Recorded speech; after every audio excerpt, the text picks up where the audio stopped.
Private property. May papel. Bakit kailangan lisanin ng mga tao dyan? Uy? Yan na ba ngayon ang kalakaran ng ng gobyerno natin? Kinakawawa yung mga mahihirap. Grabe naman. Pinapakiusap po ni Sheriff na aalis po kayo dito sa Pion Road. Aalis po ba kayo ng pusa? Hindi!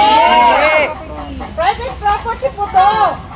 Kastoy apo kasi hindi natin sila mapipigilan, ana.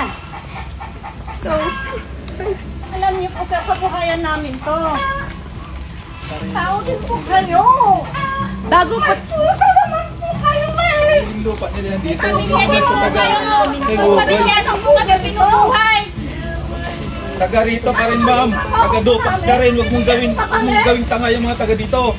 Totoo yan. Nagda pamilya yun. Tamang pamilya. May nga biyagon. Mehan kumamot ang walaang. Dakay natin kaya't nagbiyagon. Puso po ba kayo? Wala na yata!